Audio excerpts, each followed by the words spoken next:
साथियों, स्वागत है आप सभी का एक बार फिर से मेरे चैनल पर। तो जैसा कि आपको पता है कि आपका सीएसआईआर एग्ज़ाम जो कि आपका कंडक्ट हुआ था, उसकी आंसर की जो है वो कल की तारीख में आपको रिलीज़ कर दी गई है और आपको अपडेट हमारे चैनल के माध्यम से आपको मिल गया होगा। आपने अपने नंबर्स भी कैलकुलेट कर लिए होंगे। अगर आपके नंबर बेहतर आ रहे हैं, तो आपको बहुत शुभकामनाएँ। और उसके अलावा अगर आपको नंबर कम है या अगर आपको लगता है कि किस तरीके के क्वेश्चन्स पूछे गए, उनके क्या सॉल्यूशन होने हैं, तो उसमें हम कुछ क्वेश्चन्स पेपर के कुछ सॉल्यूशंस को हम यहाँ पे डिस्कस करने वाले हैं। तो ये वीडियोज़ चलेंगे हमारे, ठीक है?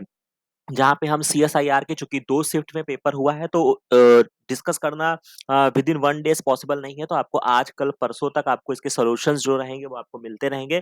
फिलहाल के लिए एक नज़र में बहुत ही अच्छा पेपर इस बार इन्होंने सेट किया, काफ़ी क्वेश्चंस पूछे गए। अभी जो यहाँ पे डिस्कस करने का मेरा जो खास तौर से मतलब है, वो आपके लिए आई ओपनर होने का मतलब है कि आपको किस तरीके से तैयारी करनी चाहिए और कैसे क्वेश्चंस थे कि जो आप डुएबल थे, जो आप आसानी के साथ उसको कर सकते थे, बिना घबराए हुए। ठीक है? और एक चीज़ जैसा कि आपको पता है कि आपका जो नेक्स्ट एग्ज़ाम है, आपका ये अच्छा हुआ, बुरा हुआ, कैसा हुआ, वो तो जो है वो तो है ही है, बट ये रिज़ल्ट्स में अगर आप बेहतर नंबर ला रहे हैं, तो भी 1 महीने, 1.5 महीने या यहाँ से मिनिमम 2 महीने आपको लगेंगे, जब आपको अपने फाइनल रिज़ल्ट पता चलेगा कि क्या आपने एक्चुअल में क्वालीफाई किया है या क्वालीफाई नहीं किया है। तो मुझे लगता है कि इसके बाद जो आपका नेक्स्ट एग्ज़ाम है, जो कि आपका आईसीएमआर जेआरएफ है, ये भी आपको उतनी ही रेपुटेशन देगा, जितना आपको सीएसआईआर देगा। तो अगर आपको लगता है कि यहाँ पे किसी बारीक नंबर से या कुछ मार्जिनल नंबर से अगर आप रह गए हैं, तो आपके पास अभी भी समय है कि आईसीएमआर में मान के चलिए कि अभी एग्ज़ाम की डेट नहीं आई है, कितनी भी डेट आएगी या जो भी जैसे आएगा, मिनिमम आपको 1 महीने का या उससे भी ज़्यादा का समय अभी आपके पास बचा हुआ है, तो आप उसकी प्रिपरेशन कर सकते हैं हमारे साथ। और एक और चीज़ जो आप स्टूडेंट्स के लिए आई ओपनर है कि जैसे कि ख़ास तौर से मैं सीएसआईआर को उतना टारगेट नहीं करता हूँ, बट फिर भी मेरे कंटेंट्स जो रहते हैं वो मैंने आपको बार-बार बोला है और जो बच्चे फ़ॉलो करते हैं वो इस बात से काफ़ी एग्री भी करते हैं कि आपको बायोलॉजी समझ के जानी है, पूरे लाइफ साइंस को आपको पढ़ना है और जो टॉपिक्स मैंने पढ़ा दिए हैं उसके आस-पास के क्वेश्चंस जो हैं वो आपके इस बार भी एग्ज़ाम में पूछे गए हैं। तो मेरा जो प्राइमरी फ़ोकस रहेगा, मैं उन टॉपिक्स को उठाते हुए जो क्वेश्चंस डुएबल थे, जो हमारे पढ़ाए हुए थे और जिसको आप आसानी के साथ कर सकते थे बिना घबराए हुए, उन क्वेश्चंस को हम पहले टारगेट करेंगे। बाकी एक चीज़, अगर आप इस चैनल पे नए जुड़े हैं, तो मैं एक चीज़ आपको और बताना चाहूँगा कि ख़ास तौर से मैं डेवलपमेंटल बायोलॉजी, इकोलॉजी, इवोल्यूशन, ये 3 टॉपिक्स जो हैं वो ख़ास तौर से मैं डील नहीं करता हूँ। तो इसके क्वेश्चंस पे हम ज़्यादा चर्चा नहीं करेंगे और मान के चलिए आपका कोर जेनेटिक्स, ठीक है? लेकिन इसके अलावा molecular biology, cell signalling, cell biology, ठीक है? या आपकी जो बेसिक बायोलॉजी के क्वेश्चंस हैं, वहाँ से आप किस तरीके से अपने क्वेश्चंस को कर सकते थे, बायोटेक्नोलॉजी, ठीक है? तो उस पे हम चर्चा करने वाले हैं, ठीक है? तो ये बहुत इंपॉर्टेंट है, आपको सारी चीज़ें समझ में आ गई होंगी। तो अब हम यहाँ पे देखते हैं जो क्वेश्चंस यहाँ पे मैंने उठाए हैं, तो ये आप देख सकते हैं, ये आपका 26 जुलाई का जो आपका पेपर कंडक्ट हुआ, मॉर्निंग शिफ्ट का ये मैंने शुरू कर रहा हूँ, 9 बजे से 12 बजे तक जो आपका मॉर्निंग शिफ्ट में पेपर हुआ था और ऐसे-ऐसे क्वेश्चंस जो आप आसानी के साथ कर सकते हैं। उसमें से एक क्वेश्चन जो कि आपका पार्ट सी का क्वेश्चन है, जिसको आप यहाँ पे देख सकते हैं, 70 35 89 जो है इस क्वेश्चन की आईडी है। और मैचिंग में आपको देखना था और मैंने हमेशा बोला है कि जब भी आप सीएसआईआर, डीबीटी, आईसीएमआर किसी भी पेपर को देने जाएँ, तो आप मैचिंग के क्वेश्चन को पकड़ने का ज़रूर कोशिश करिए, क्योंकि अगर आपने ज़रूरी नहीं है कि आपको सब कुछ पता हो, या इवन मैं आपको एक सीक्रेट और भी बताता हूँ कि हर चीज़ ज़रूरी भी नहीं है कि आपके मास्टर को भी पता हो, ठीक है? लेकिन क्या है कि आपने जो इन्फॉर्मेशन पढ़ी है, अगर आपने मैचिंग के क्वेश्चन में आपने अगर एक इन्फॉर्मेशन को भी अगर आपने सही तरीके से अप्लाई कर दिया, तो हो सकता है कि वो क्वेश्चन आपका सॉल्व हो जाए, राइट? अब उसी तरीके से जब आप यहाँ पे देखेंगे कि आपको मैचिंग के क्वेश्चंस यहाँ पे दिए गए हैं कि एक कॉलम ये है जिसका माइक्रो ऑर्गेनिज्म के नाम दिए गए हैं और दूसरे कॉलम में आपको रिसेप्टर्स के नाम दिए गए हैं, बस आपको यहाँ पे मिलाना है। तो सबसे पहले अगर आप इसमें जाएँगे, तो मुझे जो नज़र आता है कि अगर मैंने ह्यूमन इम्यूनोडेफिशिएंसी वायरस देखा, तो मेरी आँखें चौड़ी हो जानी चाहिए और मुझे इस पे स्टक होना चाहिए कि यार ये तो मेरा पढ़ा हुआ है और ये जो इसका जो एचआईवी होता है, अगर मैं बहुत दूर तक नहीं जाऊँ, तो अगर आप एनसीईआरटी की बुक उठा लेंगे, 12th की एनसीईआरटी की बुक उठा लेंगे, जहाँ पे एड्स चैप्टर दिया गया है, तो वहाँ पे आप जाके पढ़ोगे, तो एचआईवी का जो रिसेप्टर होता है, वो आपका सीडी4 रिसेप्टर होता है, यानी कि वो सीडी4 पॉजिटिव सेल्स को क्या करता है, कम करता है और यही चीज़ हमने आपको पढ़ाया भी था कि हेल्पर टी सेल्स जो कि पॉपुलेशन जो होती हैं, वो क्या होती हैं, वो आपकी कम हो जाती है। तो यानी कि अगर आप ह्यूमन इम्यूनोडेफिशिएंसी वायरस को सीडी4 से मिला देंगे, तो डी का 4 आपको 2 ऑप्शन में रखा मिल जाएगा, ये 2 आपका कैंसल आउट हो जाएगा। अब आपको क्या करना है, अब आपको रिमेनिंग ऑप्शंस में देखना है, तो जब आप जाएँगे तो आपको इन्फ्लुएंजा वायरस, जो कि इसके बारे में भी बहुत क्वेश्चन आपके, अगर आपने पीवाईक्यूज़ तरीके से अगर आपने सॉल्व करके गए होंगे, तो आपको इन्फ्लुएंजा के लेकर बहुत क्वेश्चंस होते हैं, जिसमें आपको खास तौर से मैंने ही आपको पढ़ाया है, जहाँ पे मैंने इन्फ्लुएंजा वायरस के जब मैंने पीवाईक्यूज़ डिस्कस किए हैं, तो इनके केस में एक फिनोमिना आता है जिसको हम एंटीजेनिक शिफ्ट और एक आता है एंटीजेनिक ड्रिफ्ट। यहाँ पे आपको काफ़ी देखने को मिलता है, ठीक है? अब ये चीज़ को आप तुरंत अपनी कॉपी में नोट डाउन करिए, रिकॉल करिए कि ये पहली बात तो ये फिनोमिना क्या था और ये किस तरीके से इन्फ्लुएंजा पे एप्लीकेबल था या नहीं एप्लीकेबल था, ठीक है? तो इन्फ्लुएंजा जब भी आप पढ़ते हैं तो वहाँ पे उनकी सरफेस पे क्या होता है, आपका सियालिक एसिड के रेसिड्यू पाए जाते हैं, तो यानी कि आपको इसमें क्या करना है, ए का थर्ड लगा देना है, ठीक है? तो जब आप ए का थर्ड लगाएँगे तो एक ही ऑप्शन में रखा है और आपका आंसर जो हो जाएगा वो आपका सॉल्व हो जाएगा। तो मुझे लगता है कि ये 4 नंबर जो था ये क्वेश्चन आपका फ्री का क्वेश्चन था और आपको डेफिनिटली जो बच्चे थोड़े से भी सीरियस रहे होंगे सीएसआईआर को लेके, वो ये क्वेश्चन उनके लिए बोनस था और डेफिनिटली आपको ये क्वेश्चन करना चाहिए था क्योंकि आपको एंटमीबा हिस्टोलिटिका नहीं पता है, स्ट्रेप्टोकोकस पायोजेंस नहीं पता है, लेकिन इन्फ्लुएंजा और एचआईवी जो है ये आपका बहुत ही फेवरेट है सीएसआईआर का या किसी भी एनटीए द्वारा एग्जाम जो कंडक्ट कराए जाते हैं। तो मुझे लगता है कि ये आपको पता होना चाहिए। बाकी अगर आप बिगिनर्स हैं तो आप इसी समय अपनी कॉपी में नोट डाउन करेंगे कि एंटमीबा हिस्टोलिटिका का जो रिसेप्टर होता है वो आपका एन एसिटिल ग्लूकोसामाइन होता है और स्ट्रेप्टोकोकस के लिए अगर हम बात करते हैं तो ये आपका CD44 पे 44 पे जाके ये बाइंड करता है। तो आगे के लिए अगर सीधा क्वेश्चन पूछता है तो हम उसके लिए भी प्रिपेयर हो जाएँगे। तो यानी कि ये क्वेश्चन आईडी जो है वो आपका 703589 है, उसका जो राइट आंसर दिया गया है वो 4th दिया गया है आंसर की में, जो कि आपकी सही है।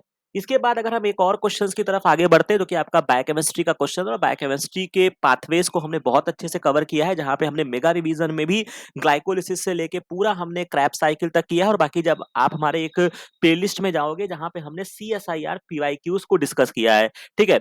विथ पूरे एक्सप्लेनेशंस के साथ जब आप जाओगे, तो वहाँ पे ग्लाइकोलिसिस, ग्लाइकोजन और ग्लूकोनियोजेनेसिस के बारे में चर्चा किया है, तो वहाँ से ये क्वेश्चन आपका सॉल्व हो जाएगा। और ये भी क्वेश्चन मैं कहूँगा कि सीएसआईआर ने अपने परंपरा को फॉलो करते हुए यानी कि अपने इतिहास को फॉलो करते हुए अगर आपने इनके पीवाईक्यूज को अगर आपने सॉल्व किए होंगे, तो आपको पता चलेगा कि भाई यहाँ से क्वेश्चन तो ये देने ही वाले हैं और मतलब मान के चलिए जब अगर आप पीवाईक्यूज देखेंगे, तो उसी पीवाईक्यूज को तोड़-मरोड़ कर ये क्वेश्चन इन्होंने यहाँ पे फ्रेम किया है। अब यहाँ पर क्या कहानी है, कह रहे हैं कि आपको कुछ स्टेटमेंट्स दिए गए हैं जो कि ग्लाइकोलिसिस से लिंक्ड है, ग्लाइकोनियोजेनेसिस से मतलब है और ग्लाइकोजन मेटाबॉलिज्म से मिलता-जुलता इन कुछ स्टेटमेंट्स आपको दिए गए हैं और आपको पहचानना है कि कौन-सा यहाँ पे इनकरेक्ट स्टेटमेंट है। तो सबसे पहले जब आपको पता है सीएसआईआर के क्वेश्चन हो या कभी भी मल्टीपल क्वेश्चन्स हो, तो हम वहाँ पे ऑप्शन एलिमिनेशन मेथड का प्रयोग करते हैं। अब अगर इस तरीके से अगर आप जाते हैं, जो आपको सबसे मुझे लगता है कि जो सबसे इम्पोर्टेंट पॉइंट पर जो आपको फोकस होना चाहिए, वो यहाँ पे फोकस ये होगा कि अगर हम increase in the AMP level inhibit the glycolysis and stimulate the gluconeogenesis. अब ये यहाँ पे बात गलत है। अगर आपने ग्लाइकोलिसिस जब आप करते हैं तो ग्लाइकोलिसिस में क्या होता है, आपका ग्लूकोज से पायरुवेट बनता है, ठीक है? पायरुवेट बनता है, ये वाली आपकी कहानी आ जाती है। एटीपी जो होता है, वो आपका कंज़्यूम हो जाता है, मतलब एटीपी लगती है, फिर आपका एटीपी का फॉर्मेशन होता है। इस तरीके से पूरी आपकी स्टोरी चलती है, ठीक है? तो यानी कि अगर सिस्टम में अगर आपका एएमपी का लेवल यानी कि एडेनोसिन मोनोफॉस्फेट जो है, वो लेवल अगर आपका बढ़ रहा है, तो क्या वो ग्लाइकोलिसिस को इनहिबिट करेगा? नहीं भाई, ग्लाइकोलिसिस को इनहिबिट नहीं करेगा। ग्लाइकोलिसिस कराने का मतलब था या पूरी इस प्रोसेस को कराने का मतलब था कि हमें एटीपी का फॉर्मेशन हो। अगर यहाँ पे एटीपी मेरा बढ़ेगा, जो कि आप रेगुलेशन में जब आप पढ़ते हैं, तो एटीपी और सिट्रेट जो होते हैं वो इन चीज़ों को रेगुलेट करते हैं। तो अगर मेरा एटीपी का लेवल बढ़ता तब मेरी ग्लाइकोलिसिस स्टॉप होती। तो यानी कि जो यहाँ पे इन्होंने एएमपी की बात करी है, ये आपका कैंसल हो जाएगा। तो यानी कि मुझे इनकरेक्ट स्टेटमेंट मुझे देखने हैं, तो इनकरेक्ट स्टेटमेंट तो मैंने डी को पकड़ लिया। तो यानी कि डी मुझे चाहिए ही चाहिए। तो यानी कि ये ऑप्शन दोनों मेरे कैंसल हो जाते हैं। अब मुझे ए और बी में डिसीजन लेना है, ठीक है? अब ए और बी में अगर आप जाते हैं, तो ए के लिए स्टेटमेंट है कि increased blood glucose would decrease gluconeogenesis and increase glycogen synthesis. अब यहाँ पर क्या बात कह रहे हैं कि अगर आपकी बॉडी में ग्लूकोज का लेवल बढ़ता है, तो वो ग्लूकोनियोजेनेसिस को कम करेगा, ठीक है? क्या कह रहे हैं कि ग्लूकोज बॉडी में सपोज दैट अगर आपकी बॉडी में ग्लूकोज आपकी बॉडी में बढ़ गया, तो ग्लूकोनियोजेनेसिस क्या है? ग्लूकोनियोजेनेसिस क्या होता है? ग्लूकोनियोजेनेसिस का मतलब यही होता है कि फॉर्मेशन ऑफ ग्लूकोज होता है, लेकिन जो हम ग्लूकोज का फॉर्मेशन करते हैं वो अदर देन जो हमारा सोर्स होगा, वो अदर देन कार्बोहाइड्रेट होता है। यानी कि जब हम कार्बोहाइड्रेट यानी कि हम शुगर से ना बना के अगर हम इस ग्लूकोज को किसी और माध्यम से बनाते हैं, प्रोटीन से बनाते हैं, लिपिड से बनाते हैं या किसी और तरीके से सबस्ट्रेट को यूज करके जब हम बनाते हैं, तो उसको ग्लूकोनियोजेनेसिस कहते हैं। ये पोजीशन तब होती है कि जब आपको बॉडी में ग्लूकोज की जरूरत है। लेकिन अगर आपकी बॉडी में ग्लूकोज बहुतायत मात्रा में अवेलेबल है, तो आपको बहुतायत मात्रा में अवेलेबल है, तो आपको ग्लूकोनियोजेनेसिस करने की आवश्यकता नहीं है। तो यानी कि ये बात आपकी सही हो जाएगा, तो ये आपका ट्रू हो जाएगा। चूँकि मुझे इनकरेक्ट पहचानना है, तो ए वाला ऑप्शन जो है वो मेरा ट्रू है, तो इसका जो राइट आंसर बनेगा वो आपका बी एंड डी बनेगा। ठीक है? तो इस तरीके से आप इसको ऑप्शन एलिमिनेशन मेथड से भी आप कर सकते हो। इसके अलावा इन्होंने बोला है कि increase level of fructose 1,6 bisphosphate inhibit करता है ग्लाइकोलिसिस। तो ये भी आपकी कहानी गलत है, क्योंकि जब आप ग्लाइकोलिसिस पढ़ते हैं तो उसमें एक स्टेप में क्या होता है, ग्लूकोज आता है, फिर ग्लूकोज 6 फॉस्फेट बनता है, फिर आपका फ्रक्टोज 6 फॉस्फेट बनता है, फिर फ्रक्टोज 1,6 बिसफॉस्फेट बनता है। यही तो पूरी स्टोरी चलती है। तो फ्रक्टोज 1,6 बिसफॉस्फेट जो होता है, ये कभी रेगुलेटरी स्टेप्स में उतना इन्वॉल्व नहीं होता है। तो increase level of fructose 1,6 phosphate inhibit करेगा ग्लाइकोलिसिस को, तो ये बात आपकी गलत हो जाएगी। तो इसका जो राइट आंसर आपका बनेगा 70, 35, 75 है। उसका जो राइट आंसर बनेगा वो आपका सेकंड बनेगा। तो ऑप्शन एलिमिनेशन मेथड से आप आसानी के साथ इसको देख सकते थे। ठीक है? अब यहाँ पे कहानी आपकी हो गई, समझ में आ गई है, कोई दिक्कत नहीं आएगी। अब इसके बाद अगर मैं आगे बढ़ता हूँ, एक और क्वेश्चन जो कि आपका मैं कहूँगा कि जूलॉजी वालों के लिए तो ये आपका बोनस था, बट अगर आप जूलॉजी बैकग्राउंड के नहीं हैं, फिर भी मैं हमेशा आपको यही सजेस्ट करता हूँ कि आप थोड़ी-सी जो है वो फाइलम का क्लासिफिकेशन ज़रूर पढ़ लीजिए। और जब आप फाइलम का क्लासिफिकेशंस पढ़ेंगे बेटा, तो वहाँ पे आपको बहुत सारे एनिमल्स के जो लार्वल स्टेज होते हैं, वो भी आपको देखने को मिलेंगे। तो सबसे पहले यहाँ पे स्पंज दिया है, यानी कि ये पॉरीफेरा की बात कर रहे हैं, ये नाइडेरिया है, यानी कि ये सिलेंट्रेटा की बात है, और फ्लैट वर्म यानी कि प्लैटीहेल्मिन्थेस। तो यहाँ पे कह रहे हैं कि आपने को इनके लार्वा से मिलाना है। तो स्पंज का जो लार्वा होता है वो एक आपका एम्फीब्लास्टुला होता है, जो कि हॉलो लार्वा ऑफ द साइकॉन का होता है। ये मैंने लगा दिया है। बहुत इंपॉर्टेंट लाइन है आगे के एग्जाम के लिए, आप इसको याद रखिएगा कि एम्फीब्लास्टुला जो होता है एक हॉलो लार्वा होता है साइकॉन का, और पैरेनकाइमुला एक लार्वा होता है जो सॉलिड लार्वा ऑफ द ल्यूकोसेलेनिया। और ये दोनों ही जो आपके ऑर्गेनिज्म है, ये दोनों ही आपके पॉरीफेरा में आते हैं। तो यानी कि स्पंज को मैं एम्फीब्लास्टुला से लगाऊंगा। तो ए का सेकंड अगर आपको पता था, तो यहीं पर आपका क्वेश्चन जो है वो आपका सॉल्व हो जाएगा। मतलब दो ऑप्शन तो आपके कैंसिल आउट हो जाएंगे। अब नाइडेरिया में जो होता है, अगर मैं नाइडेरिया की बात करता हूं, तो वहां पे आपको प्लैनुला देखने को मिलेगा, और फ्लैट वर्म में आपको सर्केरिया देखने को मिलेगा। यानी कि सी का मुझे फर्स्ट लगाना है, तो यानी कि थर्ड ऑप्शन जो होगा वो इसका राइट आंसर बन जाएगा। तो बहुत आसान क्वेश्चन था। अगर आप इसमें थोड़ा-सा डिटेल जानना चाहें, तो आप सर्केरिया, ये जो आपका लार्वल स्टेज है, जब आप एक प्लैटीहेल्मिन्थेस में आप पढ़ते हैं लीवर फ्लूक, ठीक है? जब आप life cycle of liver fluke पढ़ेंगे, वहाँ पे आपको देखने को मिलेगा बहुत सारे इसके लार्वल स्टेज होते हैं। पहले सर्केरिया होता है, फिर मेटा सर्केरिया होता है। इस तरीके से पूरी इवेंट चलती है। तो अगर आप थोड़ा इंटरेस्टेड हैं, तो एक बार गूगल पे सर्च करके इसको देख लीजिएगा। बाकी आसान क्वेश्चन था। नाइडेरिया में आपका प्लैनुला लार्वा होता है। तो जूलॉजी वालों के लिए बोनस था, बट मैं ये जरूर कहूंगा कि जो रिमेनिंग बैकग्राउंड के स्टूडेंट्स हैं, वो भी ऐसे क्वेश्चंस को करने की कैपेबिलिटी और एबिलिटी को डेवलप करें। और अगर आपने नहीं भी आता, अगर आपने छोड़ भी दिया, तो भी ठीक है, कोई बात नहीं। बट ये क्वेश्चन मैं कहूंगा कि ये क्वेश्चन जो था वो आपका डुएबल था। इसके बाद एक और क्वेश्चन जो कि आपके एक बेसिक फिनोमिना और बेसिक इंफॉर्मेशन से आपका क्वेश्चन यहाँ पे सॉल्व होना था। और बढ़िया क्वेश्चन यहाँ पे डिजाइन किया है कि following statement are made regarding the nature of the chromosome in the bacteria. यानी कि बैक्टीरिया के क्रोमोसोम के बारे में 4 स्टेटमेंट्स आपको दिए गए हैं, और आपको बताना है कि करेक्ट स्टेटमेंट कौन-कौन सा है। तो यानी कि हम इसमें क्या करेंगे, अगर मुझे नॉलेज है, तो मैं अपनी नॉलेज का उपयोग करूँगा, और जितनी भी नॉलेज अवेलेबल है उसको मद्देनजर रखते हुए मैं क्या करूँगा, मैं ऑप्शन एलिमिनेशन मेथड का यूज़ करूँगा।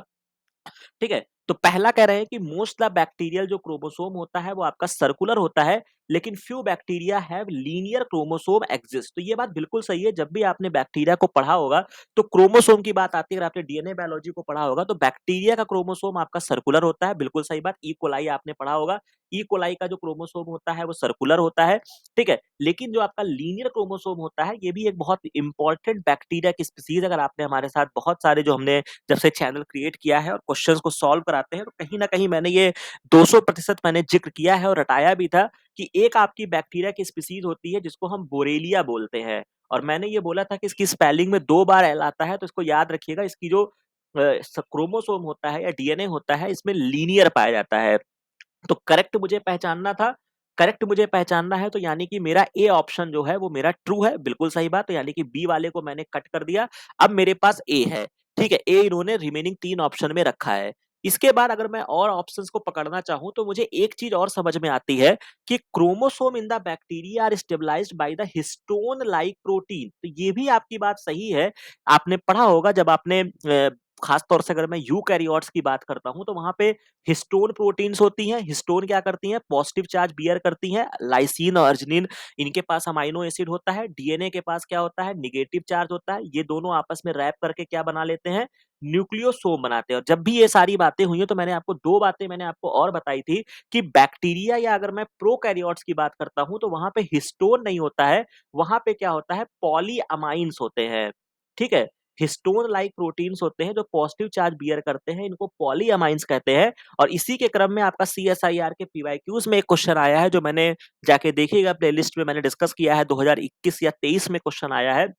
और स्पर्म में जब ये चीजें होती हैं, ऐसी ही एक प्रोटीन और होती है जो इस तरीके का कार्य करती है, वो आपकी प्रोटामाइन होती है, ठीक है? ये 3-4 चीजें यार मैंने रटा के रखा है।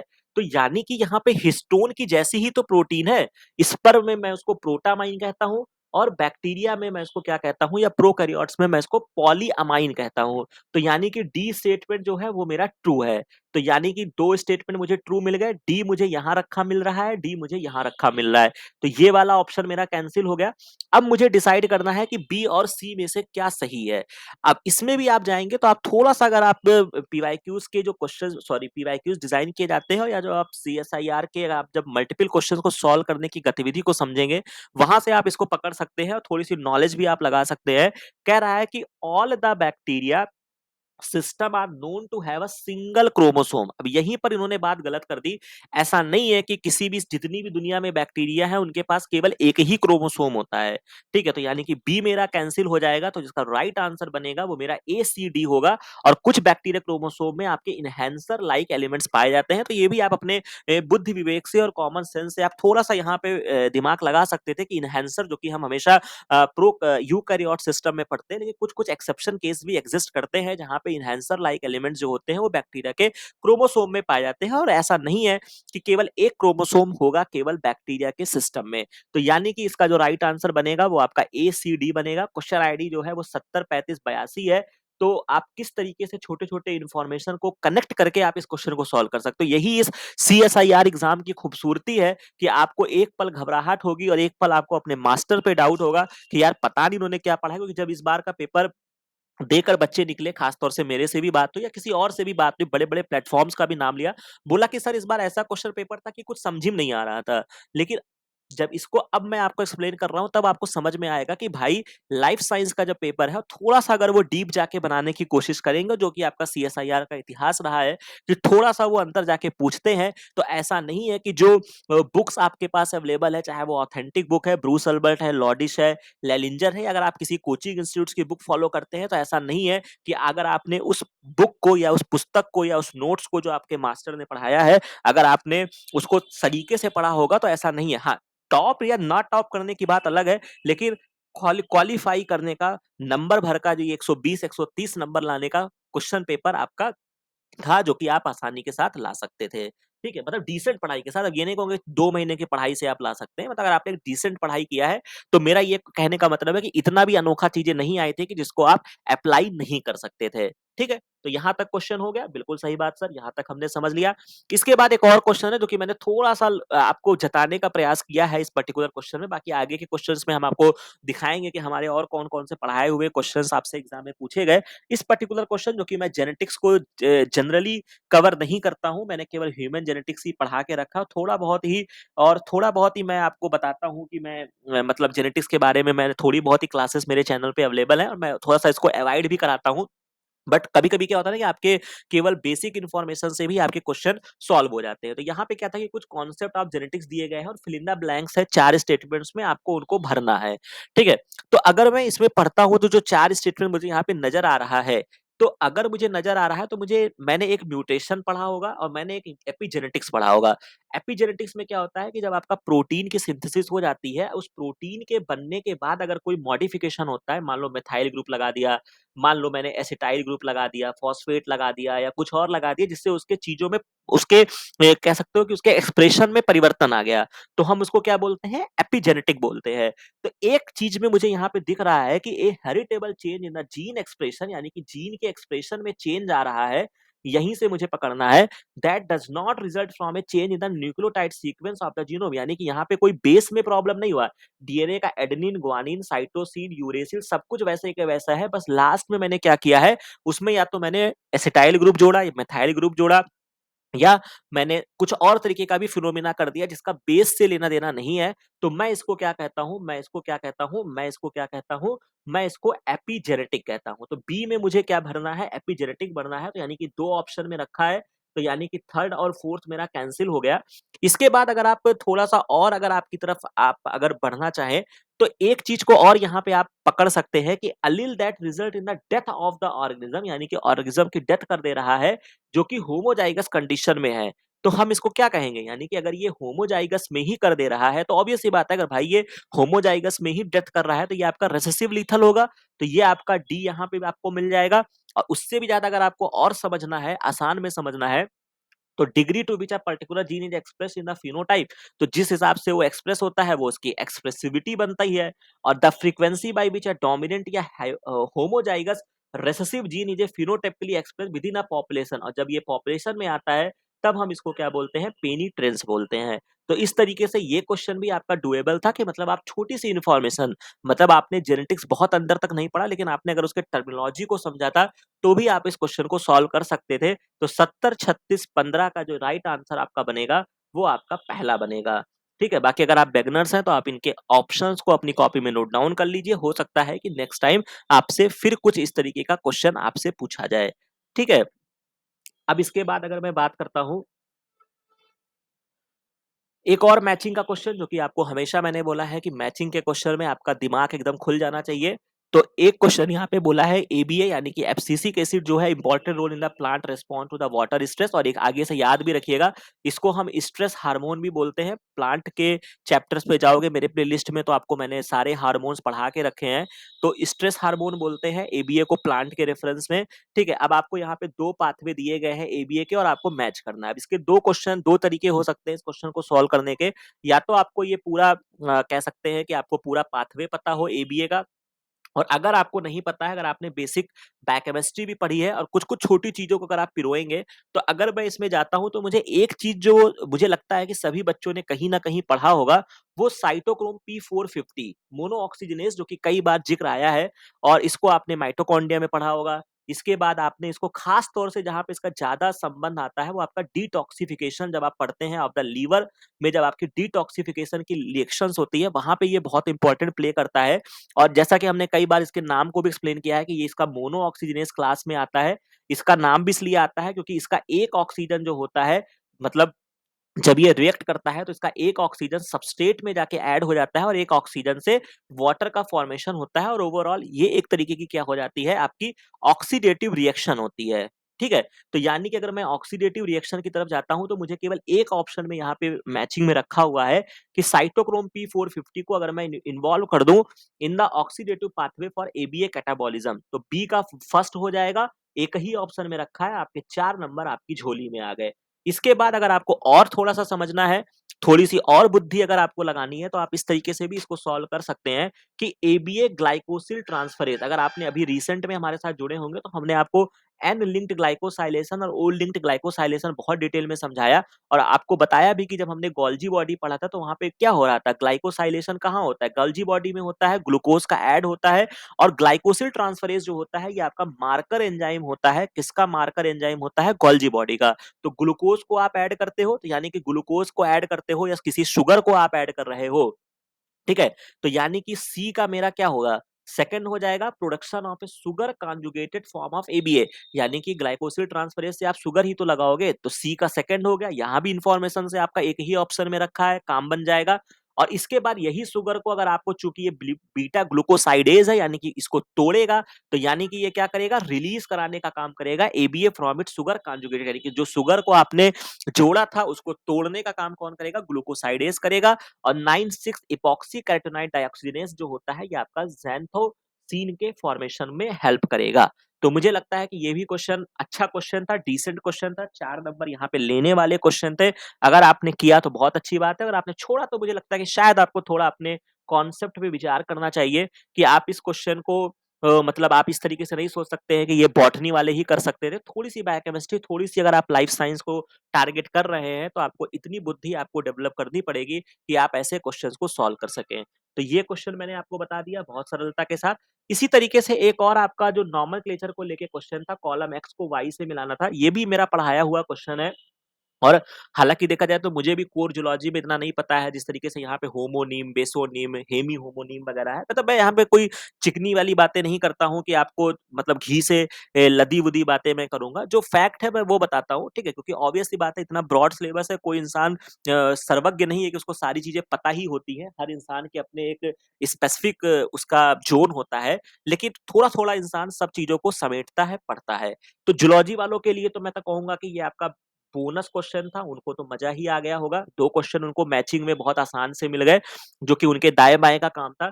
लेकिन अगर आपने हमारे साथ अगर आपने तैयारी किया है, अगर आपने हमारे साथ हमारे वीडियोज़ देखे हैं, तो वहाँ पे मैंने आपको ज़िक्र किया है कि टैटोनीम, ठीक है? और ख़ास तौर से शायद मुझे जहाँ तक याद आ रहा है कि एक बार मैंने गैट बी का क्वेश्चन पेपर डिस्कस किया था, जो कि आईसीएमआर के लिए बहुत इम्पोर्टेंट हो जाता है, क्योंकि क्वेश्चन्स मैच कर जाते हैं। वहाँ पे मैंने टैटोनीम को बताया था कि टैटोनीम क्या होता है कि जब आपके जीनस और स्पीशीज़ के दोनों नाम सेम हो जाते हैं, तब हम उसको टैटोनीम कहते हैं। और मैंने एक और इम्पोर्टेंट बात बोली थी, जो मेरे मतलब मुझे जहाँ तक पता है, मेरी बेस्ट ऑफ नॉलेज से पता है। अब कोई इसमें एक्सेप्शन आ गया हो तो मुझे नहीं पता है। बट टैटोनीम जहाँ तक मुझे याद है कि ये मोस्टली जो होता है या एक्सक्लूसिवली जो होता है, ये एनिमल्स के नोमेनक्लेचर पे अप्लाई होता है। अब कहोगे कैसे सर? तो तुमको बहुत सारे एग्ज़ाम्पल आपको मिल जाएँगे। जैसे अगर आप रैट देखना चाहो, तो क्या है? रैटस रैटस, यही तो लिखते हो। तो यानी कि जीनस भी सेम है, स्पीशीज़ भी सेम है। इसी तरीके से जब आप बफ़ैलो लिखोगे, वहाँ भी आपको मिल जाएगा। ठीक है? तो ये हो जाता है। इसका और भी सबसे बढ़िया एग्ज़ाम्पल अगर आप कोबरा का लिखते हैं, नाजा नाजा, ठीक है? नाजा नाजा यानी कि जीनस भी सेम है, स्पीशीज़ भी सेम है। तो ये प्लांट्स में आपको बहुत कम देखने को मिलता है। कुछ नाम होंगे तो मुझे ध्यान नहीं है, बट मोस्टली एक्सक्लूसिवली ये एनिमल्स के क्लासिफिकेशन में आपको देखने को मिलता है। तो टाटोनीम जो है, ये आप यहाँ पे लगाइए। बाइनोमियल नेम होता है जिसमें same epithet for the both the genus और स्पीशीज़ का सेम नाम होगा। बी का फर्स्ट लगा दो, एक ही ऑप्शन में रखा है, 4 नंबर आपकी जेब में आ गए। ठीक है? बाकी जो चीज़ें हैं, अगर आप बिगिनर्स हैं, तो आप इनको अपनी कॉपी में लिख लीजिएगा, क अच्छे तरीके से उनको रट्टा मार लीजिएगा, ताकि नेक्स्ट टाइम अगर आपसे होमोनीम पूछा जाता है, तो आप उसका आंसर कर लें। अगर आपसे बेसोनीम पूछा जाता है, तो आप उसका अच्छे से आंसर कर लें। ठीक है? अब जैसे कि आप चाहो तो इसमें पढ़ लो ना, कि जैसे मान लो सी है, सी का थर्ड मिलाया है कि बेसियोनीम क्या होता है? अगर आप binomial name, same binomial name अगर दिया जाता है प्लांट और एनिमल को, तब हम उसको बेसोनीम बोलते हैं। होमोनीम क्या होता है? अगर 2 और मोर specific या sub specific scientific name with the same spelling but the different normal taxa. Hemi homonym जो होता है, original name of taxon on which a new combination is the base. तो खैर यहाँ पे मुझे लगता है कि टैटोनीम बहुत इंपॉर्टेंट था, जो कि मैं बार-बार अपने स्टूडेंट्स को बोलता था कि यार इसको पढ़ लेना, टैटोनीम, टैटोनीम, टैटोनीम। तो आज आपको मिल गया। और मुझे लगता है कि यहाँ पे बेसोनीम इंपॉर्टेंट थे। अगर आपका बाइनोमियल नेम अगर आपका प्लांट और एनिमल का सेम होता है, तो क्या उसको बोलेंगे? तो मुझे लगता है कि यहाँ तक ये कहानी आपकी बन जाएगी। इसके बाद अगर मैं थोड़ा-सा आगे बढ़ता हूँ, कुछ और क्वेश्चन्स को अगर हम देखना चाहें। एक क्वेश्चन अब यहाँ से स्टार्ट होता है कि जो चीज़ें मैंने आपको मतलब प्रूफ के साथ मैं दिखाऊँगा कि जो चीज़ें मैंने एकदम से आपको लेक्चर डेडिकेट कर दिया, वहाँ से क्वेश्चन आया। और ये जो क्वेश्चन आईडी है 70 35 77 है। और मैं कहता हूँ कि ये एज़ अ बायोकेमिस्ट्री स्टूडेंट या आप बेसिक जो सीएसआईआर की तैयारी कर रहे हैं, इनका इतिहास रहा है। ये रैंज जीटीपी से nucleus import of the protein से बहुत क्वेश्चन पूछा था। और इस बार तो हालाँकि हमने क्लोरोप्लास्ट, एंडोप्लाज्मिक रेटिकुलम, माइटोकॉन्ड्रिया सब चीज़ों को हमने डिटेल में कवर कर दिया है। बट ख़ास तौर से यहाँ पे इन्होंने रैन का पूछा था। और बहुत अच्छा क्वेश्चन यहाँ पे डिज़ाइन किया गया है कि Ran GTPs imposed directionally on transport through the nuclear pore complex like other GTPs. Ran जो होता है वो मोनो मॉलिक्यूलर स्विच करता है, 2 कन्फर्मेशन में होता है, या तो वो जीटीपी में होगा या जीटीपी में होगा। नॉर्मली हमको पता है जब भी जीटीपी में होगा वो एक्टिव स्टेज में होगा, जीडीपी जो होता है वो इनएक्टिव स्टेज होता है।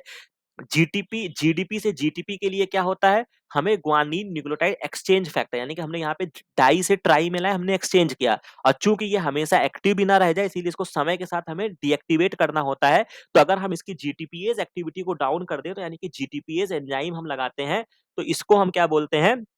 जीटीपीएस एक्टिवेटिंग फैक्टर बोलते हैं। ठीक है? तो यहाँ पर आपका गैप लगता है और यहाँ पे आपका एक्सचेंज फैक्टर लगता है। ये पूरी एक आपकी स्टोरी हो जाती है। अब कौन सा कहाँ पे रहता है? तो इसके लिए जो कि मेरा एक लेक्चर अवेलेबल है और शानदार लेक्चर था जहाँ पे हमने सीएसआईआर के पीवाईक्यूज को डिस्कस किया था और ये मैंने तो लास्ट सीएसआईआर का जो आपका एग्जाम हुआ था उसी समय मैंने पढ़ा दिया था और यहाँ पे देख लो सब कुछ बहुत अच्छे से मैंने एक्सप्लेन किया है। लॉडिस की फिगर में यहाँ पे लगा हुआ है। बस आपसे इस क्वेश्चन में क्या पूछा है कि लोकेशन पूछा है कि ये आपका गैप कहाँ होता है और एक्सचेंज फैक्टर कहाँ होता है। तो अब आप यहाँ पे देख लो, अब ये चूंकि एक्सचेंज फैक्टर है जो जीडीपी को जीटीपी में कन्वर्ट कर रहा है, तो ये आपका न्यूक्लियस में हो गया, ठीक है। और जब ये बाहर गया तो ये आपका चूंकि जीटीपी के फॉर्म में गया और इसको हाइड्रोलाइज किया गैप ने, ठीक है। यानी कि जीटीपीएस एक्टिवेटिंग फैक्टर जो होता है ये आपका साइटोसॉल है, यानी कि बाहर का फेज है। तो यानी कि अगर मैं इसका आंसर करना चाहूं तो जीईएफ मेरा न्यूक्लियस में होगा, कहीं पर दिख रहा है जीईएफ कह लो, या फिर आपका जीईएफ और गैप, ठीक है। तो गैप आपका साइटोसॉल में देखने को मिलेगा, ठीक है। तो गैप जो ये देख लीजिए लोकेलाइज इन द साइटोसॉल हो जाएगा और जीईएफ जो है वो मेरा न्यूक्लियस में हो जाएगा। बस इतने पर ये आंसर आपका लग गया। बी एंड सी जो होगा वो आपका राइट आंसर हो जाएगा। 70 35 77 का जो राइट आंसर बनेगा वो आपका थर्ड बनेगा। अब आप बता दीजिए कि इस क्वेश्चन को सॉल्व करने में क्या दिक्कत आपको आ रही थी, ठीक है। सीधा सीधा क्वेश्चन है, बहुत डिटेल में हमने इसको कवर किया था और यही चीज है कि आपको ध्यान से पढ़ाई करना होगा। खास तौर से जो मैं बार-बार बोलता हूँ कि बहुत सारे वीडियोस अभी मैं दिखाऊंगा कि जो आईसीएमआर के टाइम पे मैंने पढ़ा है, मैंने डीबीटी के टाइम पे पढ़ा है, वहां से क्वेश्चंस आपको मिले हैं। लेकिन अब आप कहोगे कि सर आप जब सीएसआईआर का एग्जाम आया है तो आप स्पेसिफिक उसको दोबारा रिपीट करो, दोबारा मुझको पढ़ाओ, उसका टाइटल चेंज करो, तो ये चीजें नहीं है। आपको थोड़ा ध्यान रखना पड़ेगा। इस प्लेटफॉर्म पे जो भी चीजें आपको बताई जाती हैं वो यूनिवर्सल बताई जाती हैं और बहुत इंपॉर्टेंट चीजें ऑथेंटिक बुक से कवर की जाती है, ठीक है। तो ये आपके लिए एक लेसन हो गया, ये क्वेश्चन हो गया। इसके बाद अगर मैं बात करता हूं, एक और क्वेश्चन है जो कि यहाँ पे कैंसर का क्वेश्चन है, क्रॉनिक माइलोजेनस ल्यूकेमिया, जो कि इसी साल हमने बहुत अच्छे से कैंसर को कवर किया था, वहां से क्वेश्चन पूछा है और बोला है कि आपका फिडेल्फिया क्रोमोसोम यहाँ पे बनता है और कुछ यहाँ पे पेशेंट थे उनके बारे में कुछ स्टेटमेंट है और आपको यहाँ पे क्या करना है, करेक्ट स्टेटमेंट को फाइंड आउट करना है। अब इसके लिए भी मैंने आपका प्रूफ लगा दिया है। ये आपको मैंने आईसीएमआर सीएसआईआर डीबीटी बेट जीआरएफ के नाम से लेक्चर है जहाँ पे कैंसर डिटेक्शन डायग्नोसिस के बारे में मैंने बात किया है। पूरे अच्छे से हमने यहाँ पे एक्सप्लेन किया है। 9 और 12 में एक्सचेंज होता है और यहाँ पे अगर आप देखेंगे तो पूरे वीडियो को जाके देख लेना। ये वाला जो लाइन खास तौर से मैंने लगाया था, इसमें लिखा है कि आपका chronic myelogenous leukaemia due to translocation of the segment of long arm of the chromosome. और अगर आप थोड़ा सा भी समझना चाहें तो पी और क्यू दो तरीके से क्रोमोसोम को रिप्रेजेंट करते हैं। पी जो होती है वो शॉर्ट आर्म होती है, क्यू जो होती है वो आपकी लॉन्ग आर्म होती है। तो यहाँ पे भी आप समझ सकते थे। बाकी मैंने अपने तरफ से कोई चीज नहीं छोड़ा। मैंने यहाँ पे बुक्स का लाइन भी यहाँ पे मैंने पेस्ट करके रखा कि आपका लॉन्ग आर्म में आपका क्या होता है, ट्रांसलोकेशन होता है। तो अब आप यहाँ पे आंसर को छाटना शुरू कर दो, आपको करेक्ट आंसर करना है। तो all patient have translocation between the long arm of the chromosome 9 और 22, ठीक है। तो चूंकि हालांकि एक चीज मैंने आपको बोल रखा है कि मोस्टली जो क्रोमोसोम की कहानी आप पढ़ते हैं वहां पे हमेशा शॉर्ट आर्म में ही प्रॉब्लम आती है, बट चूंकि क्रॉनिक माइलोजेनस ल्यूकेमिया ये एक आपका एक्सेप्शन है जहां पे जो प्रॉब्लम आपकी आ रही है वो लॉन्ग आर्म में आ रही है। तो इसको पर्टिकुलर मैंने हाईलाइट भी किया है, ठीक है। तो ये चीज आपका पढ़ाया हुआ था, मेरा पढ़ाया हुआ था। तो all patients have translocation between the long arm of the chromosome 9 and 22। तो यानी कि सी ऑप्शन मेरा सही होगा, क्योंकि डी ऑप्शन में इन्होंने लॉन्ग आर्म और शॉर्ट आर्म में जिक्र कर दिया है, तो ये आपका गलत हो जाएगा। तो डी आपका कैंसिल हो जाएगा। तो यानी कि मुझे करेक्ट छाटना है, तो जहां पे डी रखा है भैया वो काट दो, क्योंकि डी तो मेरा इनकरेक्ट है, सी मेरा सही है। अब मुझे ए और बी में डिसीजन लेना है, ठीक है। अब इसमें क्या है, सी सही है, ए और बी में डिसीजन लेना है। तो DNA sequence were identical in the translocation breakage and rejoining section in all leukaemic cells in the 4 patient, ठीक है। अब यहाँ पे थोड़ा सा कॉन्ट्राडिक्टरी चीजें हैं कि ऐसा नहीं है कि जब आपका वहां पे ब्रेक होगा, जब आप इस लेक्चर को आप देखेंगे, थोड़ा सा आप समझने का प्रयास करेंगे, तो चीजें जो होती हैं वो मतलब जब आपका मैच करेगा तो जरूरी नहीं कि वो आपका सेम लोकेशंस ही रहेंगी। तो डीएनए सीक्वेंस बात आइडेंटिकल होगा, आइडेंटिकल सीक्वेंस होगा from the patient all patients में, ठीक है। But every patient had a different TBR sequence, यानी कि जब उनका ट्रांसलोकेशन ब्रेकेज एंड रीयूनियन होगा वो थोड़ा सा ऊपर नीचे हो सकता है। तो हालांकि ये जो पॉइंट होगा ये इन्होंने यहाँ पे नया फ्रेम किया था। तो अगर आपको कोर माइक्रोबायोलॉजी अगर आपको बहुत अच्छे से पता होगी, मॉलिक्यूलर बायोलॉजी, तब आप इस पर्टिकुलर पॉइंट को बहुत अच्छे से लिंक कर पाएंगे। तो इसका जो राइट आंसर होगा वो आपका बी हो जाएगा। तो बी और सी जो इसका राइट आंसर बनेगा। तो खैर अभी मेरा ये बताने का मतलब है कि थोड़ा सा अगर आपने केवल बी या ए ऑप्शन में अगर आपने इस क्वेश्चन को छोड़ा है तो कोई दिक्कत नहीं है, नहीं समझ में आया, नहीं क्लिक हुआ, कोई बात नहीं, मैंने भी इस पर्टिकुलर पॉइंट को नहीं बताया। बट अगर आपने ओवरऑल एक अच्छी पिक्चर अगर आपकी मॉलिक्यूलर बायोलॉजी की कवर है, तो आप इस क्वेश्चन को कर सकते थे। और बाकी 9 और 22 का जो लॉन्ग आर्म है, ये आपको मेरे चैनल पे जो मैंने कैंसर का डिटेल लेक्चर मैंने आपको पढ़ाया है, वहाँ पे आपको मिल जाएगा। तो 703592 का जो राइट आंसर बनेगा, वो आपका सेकंड बनेगा। तो इस तरीके से हो जाता है। बाकी कुछ और क्वेश्चंस को हम नेक्स्ट पार्ट में डिस्कस करेंगे, तो अभी के लिए इतना ही, ठीक है? बाकी और भी धीरे-धीरे हम वीडियोज़ अपलोड करेंगे और आप भी अपनी प्रतिक्रिया दे सकते हैं। अगर आप इस चैनल पे नए हैं, आपको अच्छा लग रहा है हमारा अप्रोच, हमारा तरीका, तो आप हमारे साथ हमारे आईसीएमआर, जेआरएफ की प्रिपरेशन कर सकते हैं, जहाँ पे बहुत सारे लेक्चर्स जो हैं वो ऑलरेडी अपलोड किए जा चुके हैं, ठीक है? तो जहाँ पे हमने सिकल सेल एनीमिया, चूँकि ये मेंबर्स ओनली के लिए है, तो आपको यहाँ पे एक जॉइन बटन का ऑप्शन दिख जाएगा, ठीक है? मेरे चैनल पे यहाँ पे, ठीक है? तो आप उस चैनल को जॉइन कर लीजिएगा। 399 का सब्सक्रिप्शन है, बहुत ही बेसिक अमाउंट है और आप उसको जॉइन करके आप हमारे साथ आईसीएमआर की प्रिपरेशन कर सकते हैं। तो ये इंपॉर्टेंट चीज़ें थी, तो मुझे लगता है कि यहाँ तक काफ़ी चीज़ों को मैंने यहाँ पे आपको अच्छे से क्लियर किया होगा। बाकी ये वीडियो, ये इन्फॉर्मेशन, ये सारी चीज़ें अच्छी लगी हो, तो इस चैनल को लाइक, शेयर और सब्सक्राइब ज़रूर कीजिएगा। बाकी मिलते हैं नेक्स्ट वीडियो में, नेक्स्ट इन्फॉर्मेशन के साथ। Thank you very much.